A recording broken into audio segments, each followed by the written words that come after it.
বস, তুমি কি এডব্লিউএম চালাতে পারো? এডব্লিউএম একটি এমন গান যেটাকে ফ্রি ফায়ার সবচেয়ে ডেঞ্জারাস গানগুলোর মধ্যে একটি মানা হয়। আর যে প্লেয়ার খুবই স্মুথলি এডব্লিউএম চালাতে পারে তার জন্য দুই একটা স্কোয়াড ওয়াইপ আউট করা কোনো ব্যাপারই না। বাট যদি কোনো নুব প্লেয়ার এই স্নাইপার চালাতে যায় তাহলে তার সাথে কিছুটা এমনটা ঘটে। যদি তুমি এডব্লিউএম চালাতে পারো না তাহলে আজকে আমার দেওয়া এই টিপস এন্ড ট্রিক্স গুলি ফলো করে তুমি খুব ইজিলি এডব্লিউএম চালাতে পারবে। তো এই হলো ওই 4টি মিস্ট্রিয়াস টিপস এন্ড ট্রিক্স, যে টিপস এন্ড ট্রিক্স গুলি ফলো করলে তুমি কিছুটা এমন ভাবে এডব্লিউএম চালাতে পারবে। এন্ড এই 4টি টিপস এন্ড ট্রিক্স এর মধ্যে নাম্বার 3 এন্ড 4 যে টিপস গুলি রয়েছে তা সবচেয়ে বেশি ইম্পর্টেন্ট। আদারওয়াইজ তোমার যদি এই 3 এন্ড 4 টিপস এন্ড ট্রিক্স এর ব্যাপারে জানা না থাকে তাহলে তুমি কখনোই এমন স্টাইলে এডব্লিউএম চালাতে পারবে না। ওকে, এই 4টি টিপস এন্ড ট্রিক্স এর মধ্যে number 1 important sniper settings. Sniper চালানোর সময় কিছু সেটিংস এর অন থাকা অনেকটাই জরুরি, যা তোমরা কখনোই অন রাখো না। তোমরা এখানে দেখতেই পাচ্ছো যে আমি স্নাইপার ইউজ করছি, আর যখনই আমি আমার ফায়ার বাটনে ক্লিক করি তখন দেখবা উইদাউট এনি স্কোপ ফায়ার হচ্ছে। আমি করেছি একটি সিক্রেট সেটিং অন, এন্ড এখন দেখো আমি আমার ফায়ার বাটনে ক্লিক করাতে আগে আমার স্কোপ অন হচ্ছে,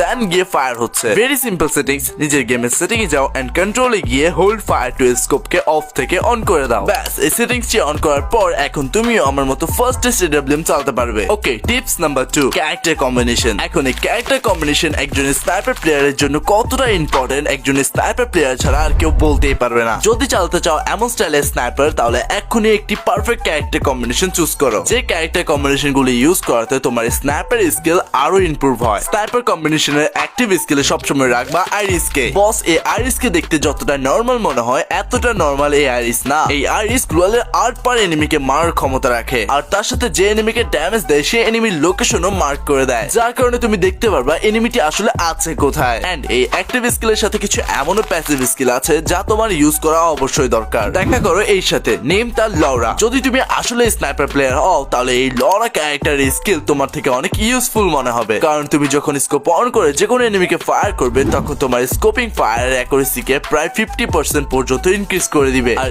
এর ফলে তুমি লং এ থাকা যে কোনো এনিমিকে দূর থেকে ফায়ার করলে সেটা একদম তাদের বডিতে গিয়ে লাগবে। এখন আমি যে আরেকটি প্যাসিভ স্কিলের ব্যাপারে বলবো সেটিও কিন্তু স্নাইপার প্লেয়ারদের অনেকটাই দরকার, এন্ড সেই ক্যারেক্টারটির নাম হচ্ছে নিকিতা। এটির স্কিল হচ্ছে তোমার যে কোনো গানের রিলোড স্পিডকে খুবই বেশি পরিমাণে ইনক্রিজ করে দেওয়া। আমরা সবাই জানি আমাদের স্নাইপার গুলি রিলোড হইতে অনেকটাই টাইম লাগে, তাই আমাদের এই নিকিতা প্যাসিভ স্কিলটি ইউজ করা দরকার, যার কারণে আমাদের স্নাইপার গুলি খুবই ফাস্ট রিলোড হবে। আর এরই সুযোগ নিয়ে আমরা সামনে এনিমিগুলোকে খুবই ফাস্টলি নক করতে পারবো। এমন আরো একটি ক্যারেক্টার রয়েছে যা তোমার স্নাইপার জার্নিকে আরো স্মুথ করে দিবে, এন্ড সেই ক্যারেক্টারটির নাম হচ্ছে রাফেল। রাফেলের ব্যাপারে সবাই জানে যে এই রাফেল ক্যারেক্টারটি আমরা যখন স্নাইপার চালাই তখন আমাদের স্নাইপারকে একদম সাইলেন্ট করে দেয়, যার কারণে এনিমি বুঝতে পারে না যে কোন জায়গা থেকে স্নাইপার দিয়ে ফায়ার করা হচ্ছে। বাট তাছাড়া এই রাফেলের আরো একটি স্কিল রয়েছে, তুমি যখন এই স্নাইপার দিয়ে কোন এনিমিকে নক করবে তখনই সে নক করা এনিমি খুবই ফাস্টলি ফিনিশ হয়ে যাবে। 2025 এসে বেস্ট স্নাইপার কম্বিনেশন গুলি হচ্ছে এই ক্যারেক্টার গুলি, যা তোমাদের আমি দেখিয়ে দিয়েছি। বাট এখন এমন দুটি টিপস এন্ড ট্রিক্স রয়েছে যার ব্যাপারে তোমরা না জানলে কখনোই একটি বেস্ট স্নাইপার প্লেয়ার হতে পারবে না। যদি একটি বেস্ট স্নাইপার প্লেয়ার হতে চাও তাহলে এই দুটি টিপস এর